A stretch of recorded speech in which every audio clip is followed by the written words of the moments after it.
Verið velkomin í HM30 heimsmarkmið Sameinuðu þjóðanna. Dídí. Já, í dag fjöllum við markmið nr. 15 sem gengur út á að vernda villta náttúru á landi. Og við höfum því miður slæmar fréttir af þessu málunni því að villt náttúra í rauninni í útrýmingarhættu.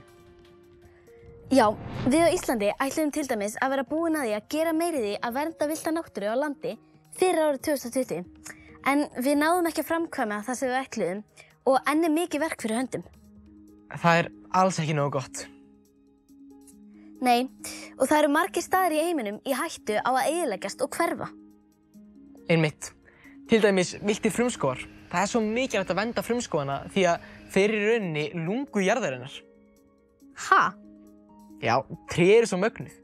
Þau binda koltvísýring í loftinu. Það efni í loftinu sem kemur til dæmis úr bílum og flugvélum og við viljum alls ekki hafa mikið af koltvísýring í loftinu. Því það veldur því að hitastig jarðar hækkar. Já, ertu að tala um gróðurhúsaáhrifin? Já, einmitt. Hærra hitastig á jörðinni hefur svo mikil áhrif á allt líf. En auk þess lifa yfir 80% af öllum villtum dýrum og plöntum í frumskógum og við viljum auðvitað að þessi dýr og plöntur lifi góðu lífi.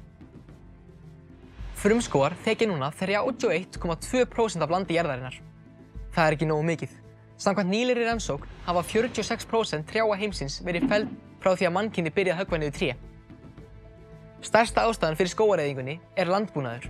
Það að segja, mannfólk heggur niður skóga til að búa til land til að rækta mat. Og þó að skógareyðingin hafi minnkað á síðustu árum, þá eru frumskógar heimsins ennþá að minnka. Sumir vísindamenn halda því fram að ef skógarhögg heldur áfram með þessum hraða næstu 100 árin, þá getur frumskógar alveg horfið. Þetta hljómar ekki vel. Við verðum að gera eitthvað í málinu. Því svo það líka sjálf dýrin sem í hættu af því að heimili þeirra eyðileggjast og hverfa. Já, einmitt. Ég veit, á síðustu árum eru sífellt fleiri dýra og plöntutegundir í útrýmingarhættu. Og ástæðan líka mannfólk sem eyðileggur heimkynni dýranna eða veiðir þau til að selja og græða pening. Á síðustu árum hefur ástandið versnað. Nú talið að 27% dýra og plöntutegunda heimsins séu í útrýmingarhættu. Markmiðið var að vernda tegundir og snúa þróuninu við fyrir árið 2020. Það mistókst.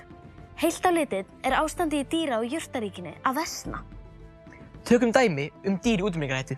Snæuglan, górillur, pöndur, nashyrningar, fílar og ýmsar aðrar dýrategundir allan heim.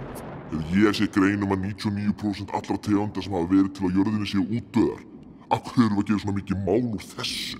Svona virkar bara náttúran, tegundir deyja út.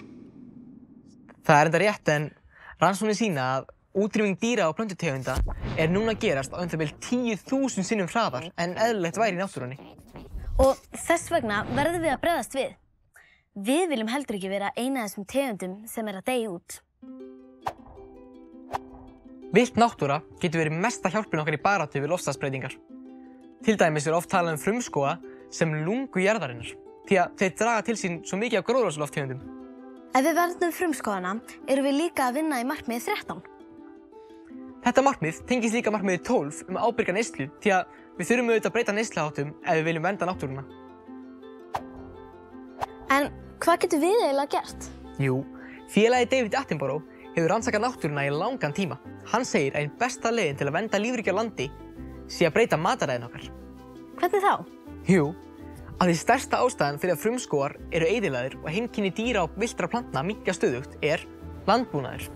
Það verið að búa til landsvæði til að rækta mat. Það þarf mjög mikið af landsvæði til að halda uppi dýrum sem á að slátra. Ef við borðum mest af plöntum, segir David Attenborough, að mannkynið þyrfti bara helminginn af því landsvæði sem notum til landbúnað núna. Þá væri þetta að leyfa frumskógum að vaxa aftur og sem mjög jákvætt fyrir villt dýr og náttúruna. Magnað. Já, akkurat. Þetta sýnir bara enn og aftur að allt sem við gerum skiptir máli. Margt smátt gerir eitt stórt. Sjáumst aftur í næsta þætti sem seinasti þátturinn og þá ekkert smá markmið. Friður og réttlæti.